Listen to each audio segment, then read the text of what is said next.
Сегодня 27 апреля 2025 года. Всем привет из Перу, из Лимы, столицы Перу. Сейчас мы идем до магазина. У нас уже вечер, воскресенье. Всем привет. До магазина купить чего-нибудь к вечеру. У нас сегодня будет шашлык. Мы с Лисет только вдвоем. Решил вам поснимать немного улиц перуанских, лимских.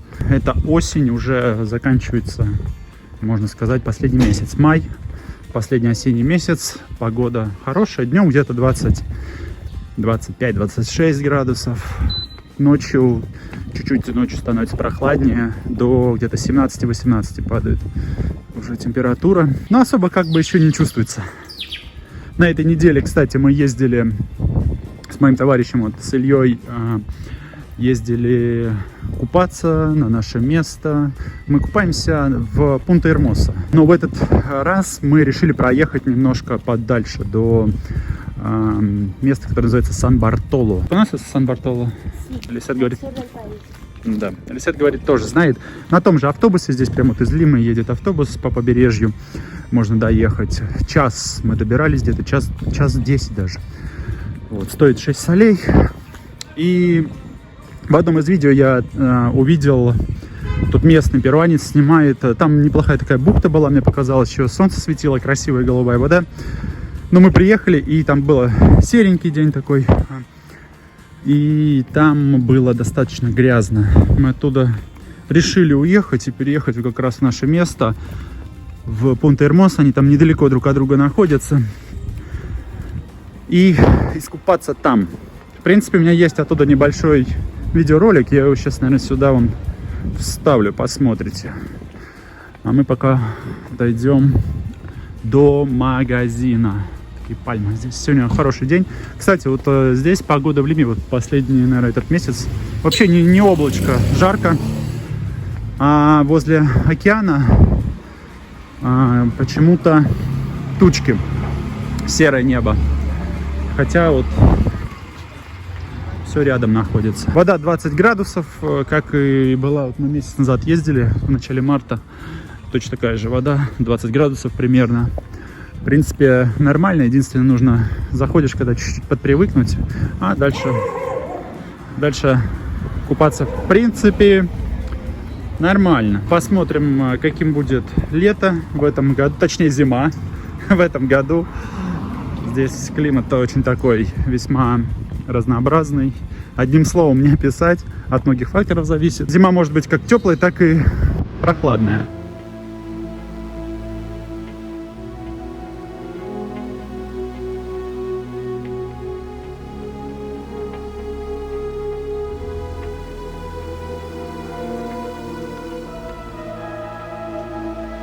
«23 апреля 2025 года. Приехали на новое место. Сан-Бартоло называется. В той же стороне, получается, юг Лимы. На обычном автобусе городском 1,5 часа ехали до сюда. 6 солей стоит. Илья жалуется жене, что я его завез черти куда. То есть я, наверное, позвонил, узнал, как она отреагирует. Если бы она сказала, что это вы что, с ума сошли, что ли? Вот она говорит, нормально, вот такая реакция. Она знает вообще про место это? Ну, конечно, она здесь родила, она провела детство вот здесь вот, рядом. У них как бы дом был на пляже, там, типа дача. И они все детство, можно сказать, провели вот здесь. Поэтому она знает. Но за это время все изменилось. Здесь раньше ничего не было, а сейчас вот настроили. Мы здесь не шли по этой дороге? Не, мы здесь вообще первый раз. Ну я точно. Просто похоже на ту же дорогу, где мы шли. Похоже. Пальмы там. Да. Там по развитию все равно. Здесь все такое. Вся надежда на пляж. Так, ребята, мы подходим к месту. Вот такая бухта. Смотри, пляж я видел вон там. Вот тот или вот тот. Что-то подозрительно. Там. Никого я не вижу, чтобы кто-то купался. Пойдем посмотрим. Ну, вид неплохой. Такая бухточка. Блин, здесь когда солнце светит, вода такая голубая, красивая. Ну, по видео я смотрел. Неплохо было. Сейчас спускаемся, проверим. Там кто-то на пирсе, по-моему, купается. Ну да, если что. О, олеандры красивые такие. Ты уже все, да, это настроение пропало купаться? Нет еще? Мне интересно, новое место. Ну. Здесь красивое место именно фотографически, как это сказать. хорошая картинка. Да, вот я тебе говорю, солнце, когда здесь вода голубая, красивая кажется. Бухта, да. Лодочка плавала. Глянь, какой Dodge Ram. Дизельный, прикинь. Да, вот раньше делали автомобили. Это похоже как это, когда один дома, помнишь, они в аэропорт уезжали, вот, по-моему, на таком. Вот он до сих пор с тех времен еще жив и здоров. Представляешь? Глянь. Металл какой. О, Пляж, смотри, он... галька. Да, галька. Как на Черном море, даже запах похожий. Разочаровало нас место, здесь, конечно, есть сход, вот он, но вода грязная, какие-то водоросли, глянь, мусор тут, ну, то есть, вообще некупабельное место совершенно. Сюда не стоит ехать, в общем-то, чтобы искупаться. Вид красивый, конечно. Но не более. Здесь какие-то съемки происходят, не знаю, что снимают. И пеликан одинокий, он плавает. Мы решили вернуться на наш пляж Пунта-Эрмоса. Смотрите по дороге, что здесь продается. Рыбки вот такие. Как интересно.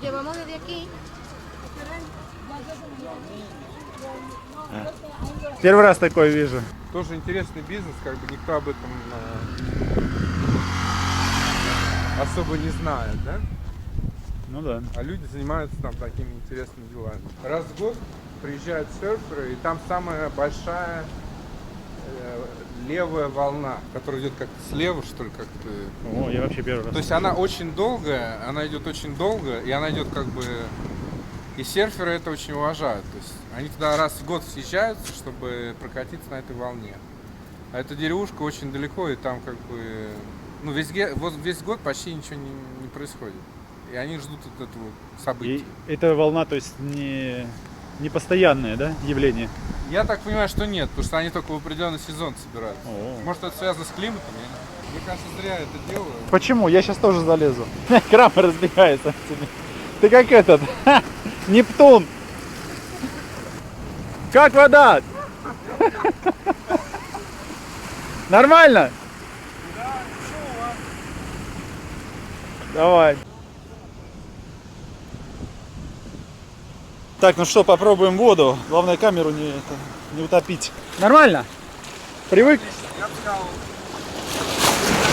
О! Блин, я что-то камеру боюсь утопить здесь. да вроде нормально. Волна есть, но она такая мягкая, такая большая, мягкая. Не, пойду я ее положу, я тут здесь ее утоплю. Вода, в принципе, не изменилась, по-моему, такая же температура. Не, сейчас чуть-чуть вам потеплее. Теплее даже, да, кажется? Мне кажется, это из-за воздуха. Воздух прохладней. Ладно. Сейчас я пойду закину камеру и полезу тоже. Потом расскажем. Мы учли прошлые последствия нашей вылазки на океан, поэтому сейчас жирненько намазываемся. Но я сейчас все равно футболку надену.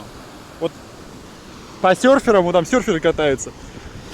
Здесь они тоже заходят с досками, по ним можно заметить, они прям очень жирно намазываются, потому что здесь долго, кстати, парень вот там едет. Очень ядреное солнце. Кажется, что тучи, все заволокло и ты не обгоришь, но обгораешь здесь очень страшно просто.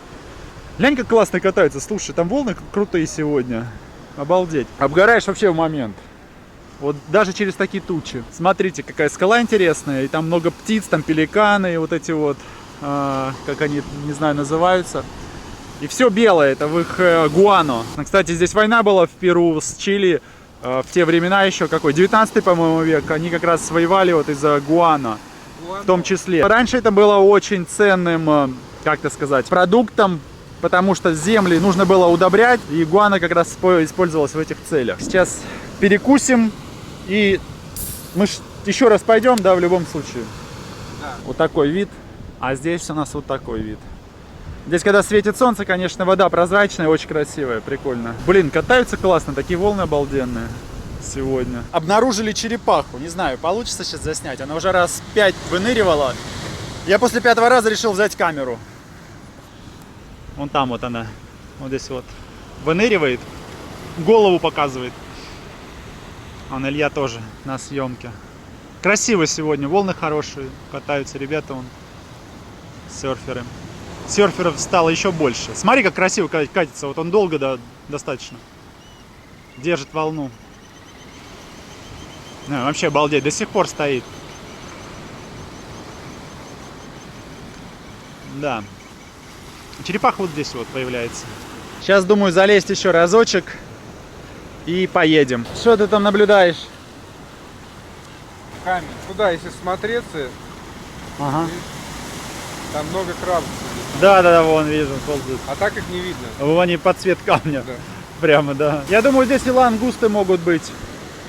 Миша ж говорил, тоже он где-то ловил. Здесь такие камни, они любят.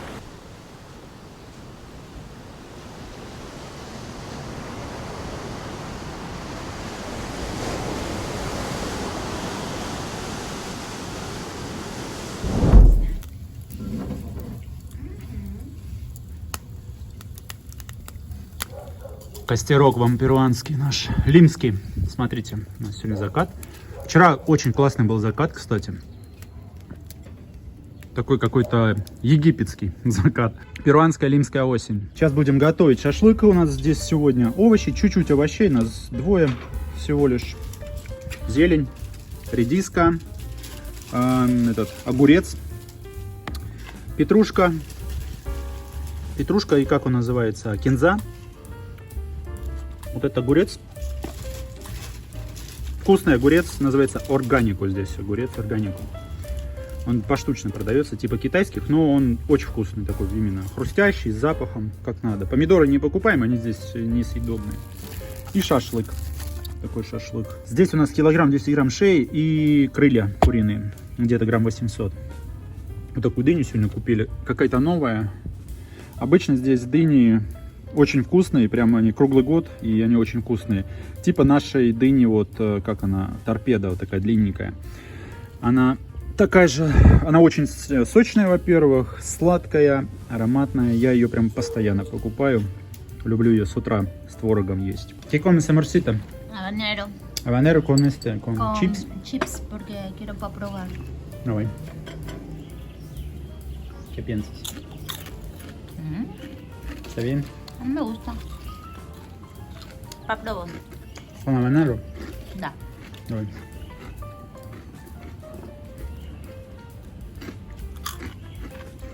Кстати, были на днях, когда в пятницу были, нас пригласил мой французский друг, товарищ, к себе на день рождения в ресторан. Сегодня на день рождения пригласил мой французский друг, товарищ Уильям в ресторан. Такой очень красивый вид.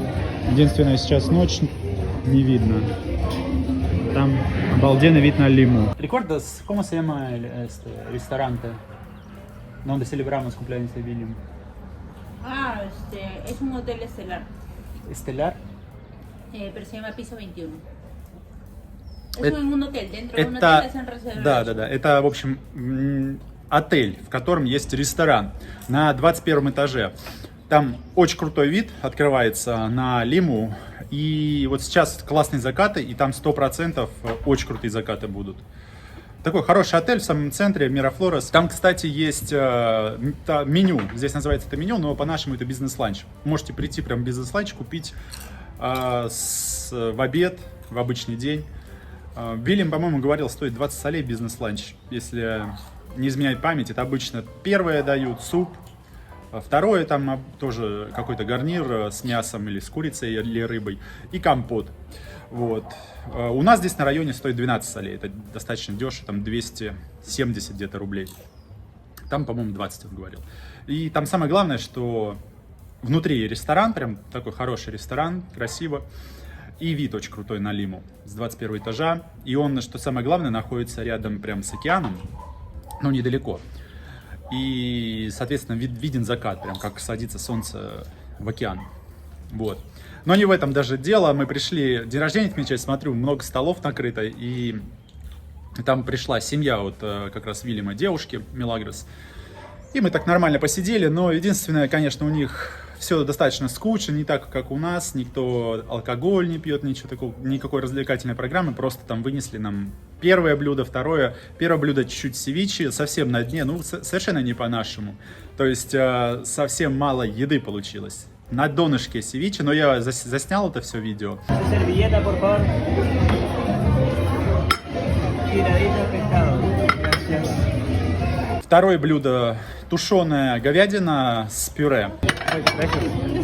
Aparece.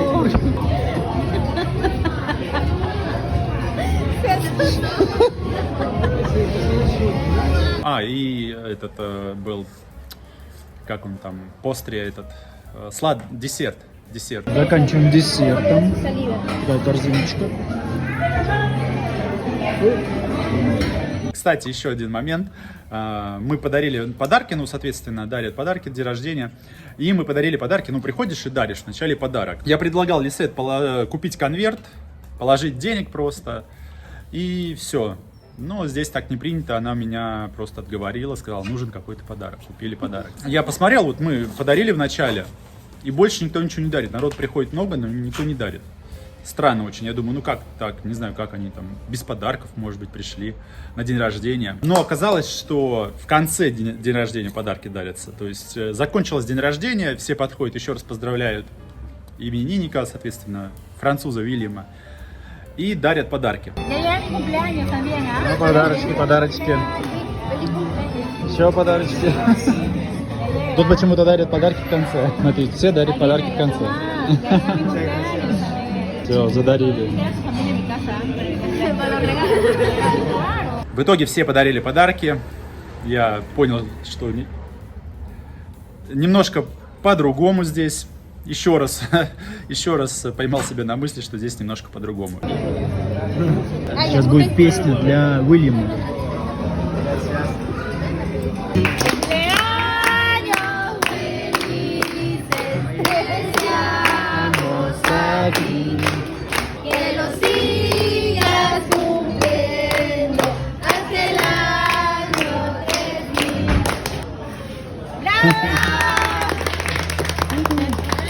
Что было дальше? Все разошлись, мы спустились, соответственно, с 21 этажа вниз. И ребята предложили, говорят, пойдемте вот вчетвером посидим. Вильям, его девушка Милагрос, я и Лисет. Они предложили выпить по коктейльчику, там, просто в каком-то кафе ближайшем. Распрощались со всеми гостями. Сейчас идем просто кофе выпить. Вот тут улица. Мы в самом центре. И сейчас в каком-нибудь кафе, наверное, сядем. Попьем кофе. Подарков столько Уильяма. Уильям Куанто.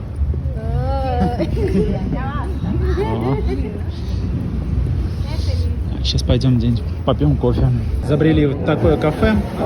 Смотрите, я заказал себе пинья коладо без алкоголя. Красивое кафе. Ждем коктейли свои. Дождались коктейлей. Пинья коладо у меня. Не знаю, как называется. С корицей. Лисет. Красивая. Или ром с колой. Фелис куплянис. Вильям.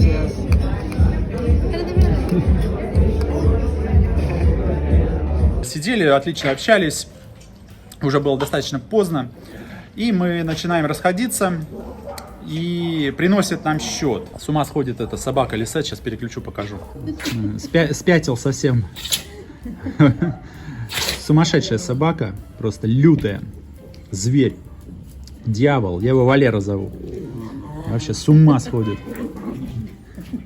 13 лет. 13 лет собаке. С ума сойти.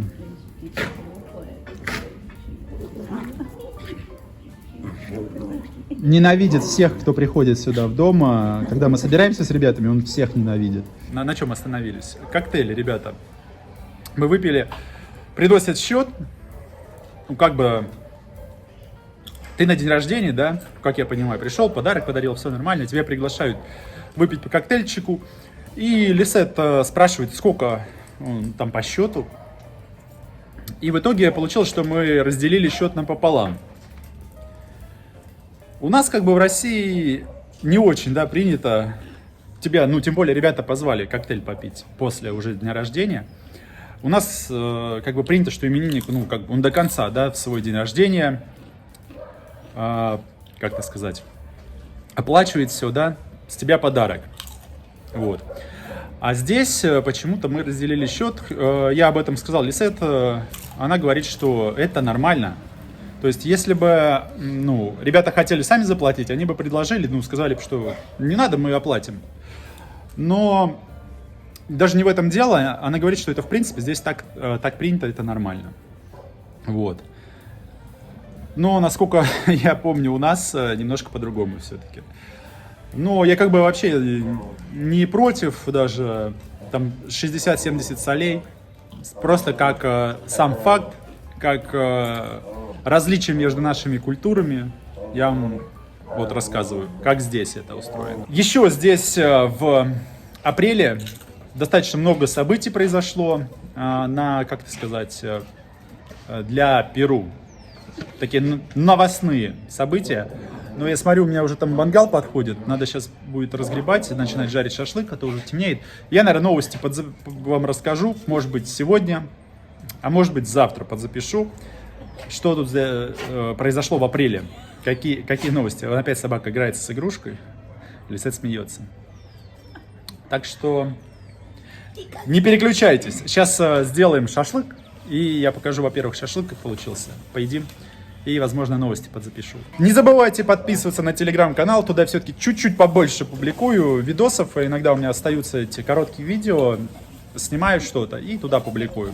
Опять же, не очень часто, но чаще, чем на YouTube. Телеграм ссылку оставляю постоянно. И задавайте вопросы, конечно же. Может быть, кому-то что-то интересно о Перу. Спрашивайте. Латинской Америке. Я чем смогу, вам подскажу и помогу. Так, поставили наш шашлык. Супер угольки. Кто-то тоже отмечает что-то. Шашлычок готов. О, красота. И у нас осталось овощи. Кабачки, перец, красный лук. И все. Отлично. И у нас куча зелени. Передонде. Все готово, ребята, у нас. Смотрите, какая красота. Лисет переложила в тарелочку удобную. Сейчас будем пробовать шашлык. Право, ты не сам, бре. Sí, amor, dame mi. Давай. Оп. Агара. О, еще все горяченькое такое, класс. Тут пимента. Смотрите.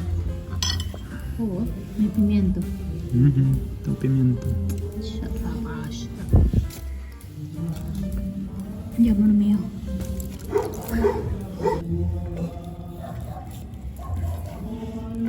¿Ah?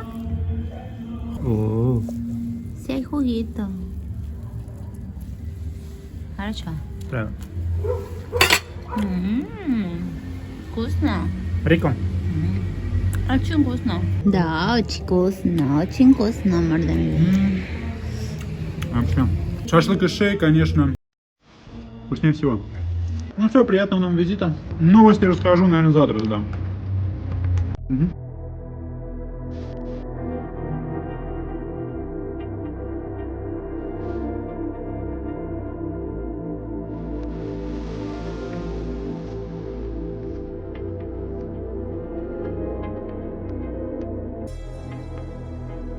Еще раз всем привет из Перу, из Лимы. Сегодня 28 апреля 2025 года. И как я уже оговорился вчера, во вчерашнем ролике, хотелось дозаписать это видео и рассказать о значимых новостях, событиях, которые произошли вот в этом месяце, в апреле. Я вообще, в принципе, не записываю новости так часто о Перу, но те новости, которые произошли в этом месяце, они достаточно значимые. Я хотел бы оставить это видео себе на своем канале, скажем так, на память и немножечко вспомнить историю, напомнить себе историю Перу. Итак, что же случилось в апреле и почему я решил записать видео именно вот с новостями в этом месяце. В этом месяце, 24 числа, получается, в прошлый четверг, вот на той неделе, умер один из самых известных политиков, бывших президентов Перу, Альберто Фухимори. Альберто Фухимори, он сам родом из Лимы, но его родители это иммигранты из Японии. Он правил с 1990 по 2000 год. И в 1990 году он, как пишут, случайно победил у еще одного известного здесь кандидата, человека, Марио Варгаса Льосы. Это нобелевский лауреат, который жил здесь в Лиме. Он писатель, и, кстати, его книги можно даже сейчас купить на Озон и на Вайлдберрис. Его знаменитый роман продается на Вайлдберрис и на Озон, называется «Война конца света». Так что можете перейти, посмотреть, почитать об этом писатель, он внес большой вклад в мировую литературу. Если кто-то не знает, скорее всего, вы его не знаете, но тем не менее, кто интересуется литературой, особенно мировой, я думаю, слышали о нем. И не зря его книги продаются даже на наших маркетплейсах. Но не в этом суть.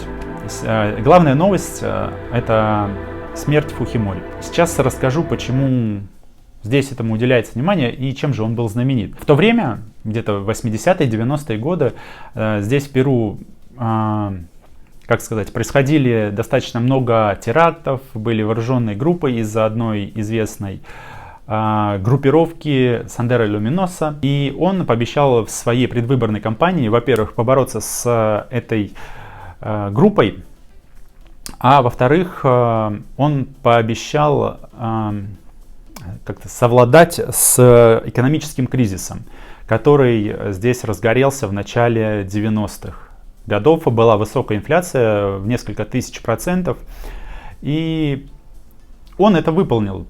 Но я вот когда поговорил с Лисет даже об этом событии, мы разговаривали, я у нее спрашивал, как люди относятся к Фухимори. Мы разговаривали вот как раз о его смерти. И она говорит, что люди, большинство говорит, что они в принципе довольны его правлением, несмотря на не только положительные моменты, но и отрицательные, о которых сейчас мы поговорим. Но, например, с группировкой он там разобрался тоже благодаря, по-моему, военным, она сказала, я точно не понял, какая-то тоже вот структура в Перу существовала, военизированная, которая помогла ему вот именно побороть преступность, даже не преступность, а вот террористическую преступность, скажем так.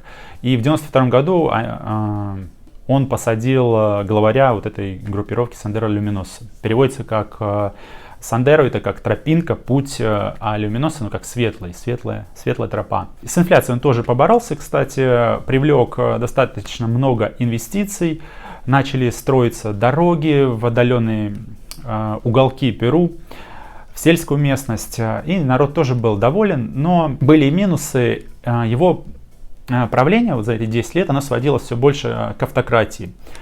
И принимались некоторые законы не очень положительные, скажем так. И уже в 2000 году он сбежал из Перу в Японию. И факсом прислал письмо о своей отставке. Но в 2005, по-моему, году его арестовали в Чили и экстрадировали в Перу. В 2007 году его осудили. И вот с 2007 года по 2023, декабрь 2023 года, он сидел в тюрьме здесь, в Перу. Несмотря на то, что он, в принципе, у народа по большей части вызывал положительные эмоции. Еще один интересный нюанс, парадокс в том, что вот его выпустили, получается, в декабре 2023 года, сбавив ему срок. По состоянию здоровья он был болен раком, он от рака как раз и умер. И в Перу вот эти 3 дня, с 24 по 27, получается, был объявлен траур в стране. Представляете, человека осудили, он сидел, получается, там сколько, около 15 лет в тюрьме перуанской. Его выпускают на свободу буквально, 4 месяца назад, и объявляют траур. То есть страна как бы... Я это не совсем понимаю, как это работает. Как вы считаете? Напишите в комментариях, что это такое, почему, как это может быть. Да, то есть человека осудили, он совершил там какие-то преступления, потом выпускают и объявляют по нему траур. Вроде как он и хороший, и плохой. Не очень понятно. Напишите в комментариях, что думаете. Но это еще не все. Самый главный парадокс. Вот этот писатель Варгас Льоса умер буквально за неделю до Фухимори. Он умер, по-моему, 14 числа, сейчас уточню. На один день ошибся, 13 апреля он умер. Представляете, вот они боролись в 90-е годы, в 90-м году, получается, в 89-м, за власть, за президентство, и умерли практически в один срок. Кстати, Мария Варгас Льоса было 89 лет, на 89-м, по-моему, году он скончался, а Фухимори 86. Но помимо этого еще в этом месяце был осужден еще один прошлый президент, который правил здесь с 11, по-моему, по 16 год. Президент прошлый, получается, и его жена. Их вдвоем осудили за то, что их предвыборная кампания спонсировалась какой-то бразильским бизнесом, бразильской компанией. Сейчас скажу, как их зовут. Я, честно говоря, не знаю. К 15 годам их приговорили. Ольянта Умала и его супруга. Представляете, с 11 года они президентствовали до 16 года. По 5 лет, получается, по-моему, да, здесь президенты. Их осудили на 15 лет за то, что выявилось, что бразильская компания, организация поддерживала его президентскую кампанию, соответственно. Вот.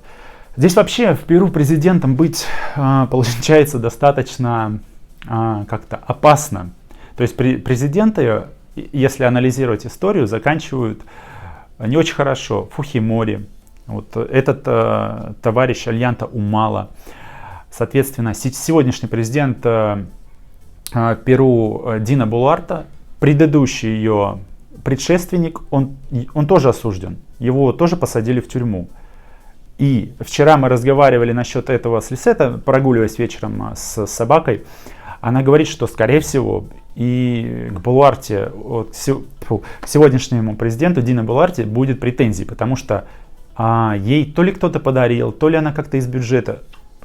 Просто представьте, за что. Купила часы дорогие, типа какого-то Rolex, там, за 10 тысяч долларов. Я там, не то что возмущаюсь, я говорю, ой, да в России это, то есть на это даже внимания не обратили бы. То, что кто-то купил там какие-то часы.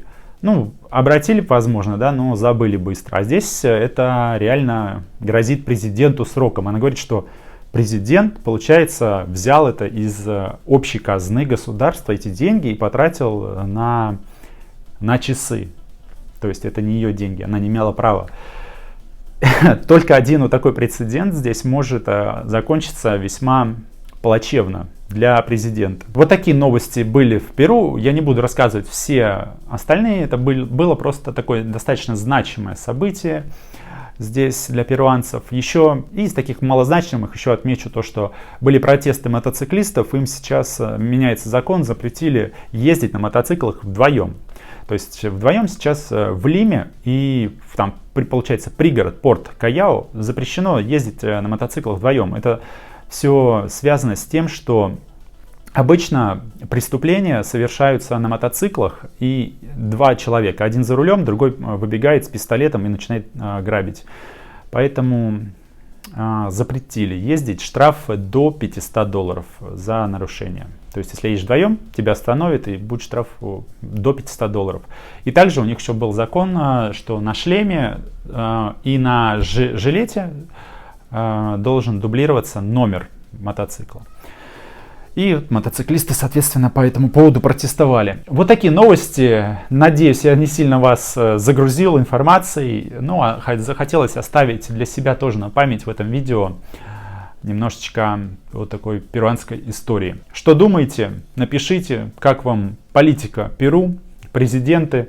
Президенты, по-моему, я не помню, менялся тут, оставался тут кто-то на 2 срока. Здесь постоянно президенты меняются, их часто в отставку отправляют, сажают в тюрьму.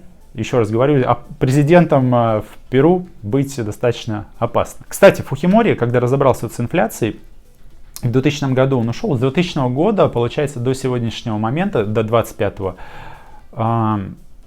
курс соли, это местная валюта перуанская, она практически не меняется. У нее есть колебания, конечно, но она как стоила 3,5, 3,6, там 3,7 за доллар, то есть 3,7 соли за $1. Так она примерно 25 лет и стоит. Сегодняшняя ставка ключевая здесь в Перу, по-моему, 4,5%. Так что здесь в этом плане, в принципе, достаточно стабильно. Цены меняются, но не так сильно, не так заметно. Соответственно, при такой инфляции они особо и не должны меняться. Район Сан-Борхо, 1 мая 2025 года. Приехали погулять от Слисет после обеда. Это не свадьба, это, как называется, кинсионеры. То есть здесь принято, когда девочкам 15 лет исполняется, они это очень как это сказать, пышно отмечают. Лимузин принято снимать, много гостей приглашать, подруг. Вот, это вот так выглядит. И это по всей Латинской Америке. Вот такой парк. Сколько? Пенсионер. У нас наступил последний месяц осени. Хорошая погода. Классно. Кстати, много оливковых деревьев здесь. Смотрите, оливки растут. А вон там розовый сейба цветет. Красивое тоже дерево. Оливки никто здесь не собирает. Смотрите, они черные уже падают. Вот они, сколько их тут. Я их сорву.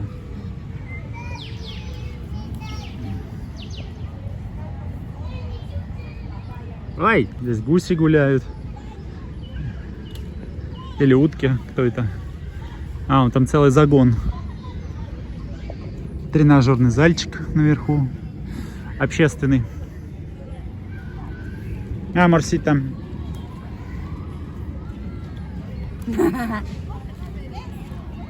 Vamos. Ajá. Ganso pato. Ah, sí, pato.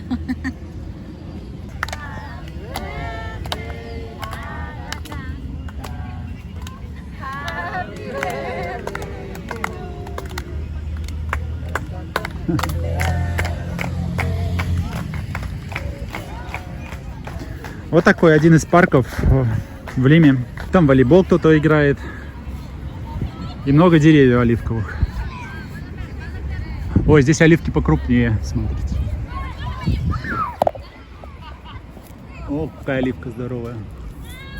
Там были мелкие, а эти прям какой-то сорт другой. Огромные, гигантские. Оливки.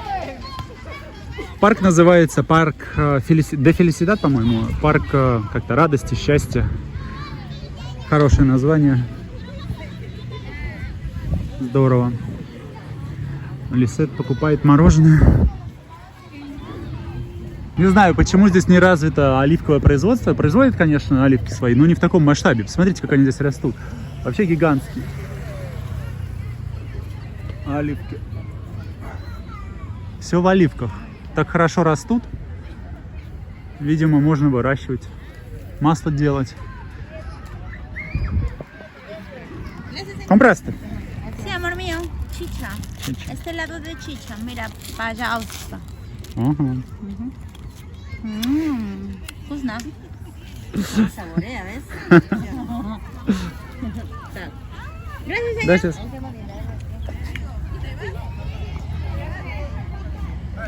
Погода градусов, наверное, 25 сейчас, 26. Еще тепло. Покито. А, это лед. Курица. Лед. Yellow. Hielo, да. Продолжаем прогулку по району Сан-Борхо. Здесь такой зал. По-видимому, тоже бесплатный. Не знаю. Тренажеры разные. На открытом воздухе. Сейчас покажу вам панораму. Такая панорама.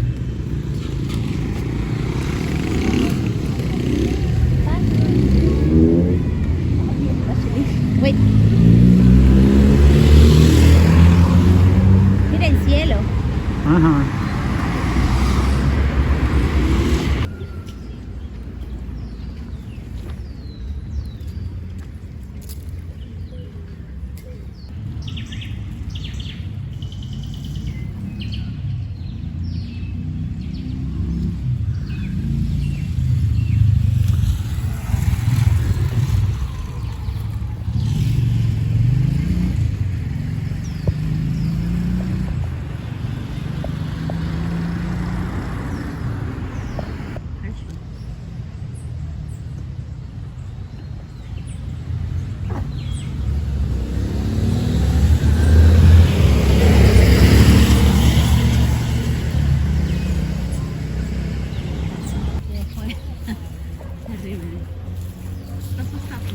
Колибри пьют воду.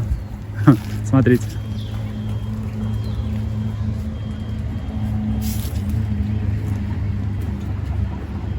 Какой-то канал течет И колибри летают, пьют воду. Интересно. Это все район Сан-Борха. Гуляем. Продолжается наша прогулка. С Лисет вместе. Мостик какой-то. Не первый уже.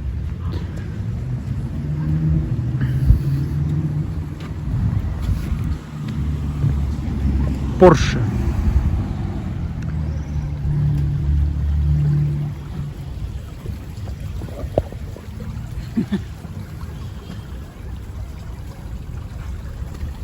Кулебра. Mi amor.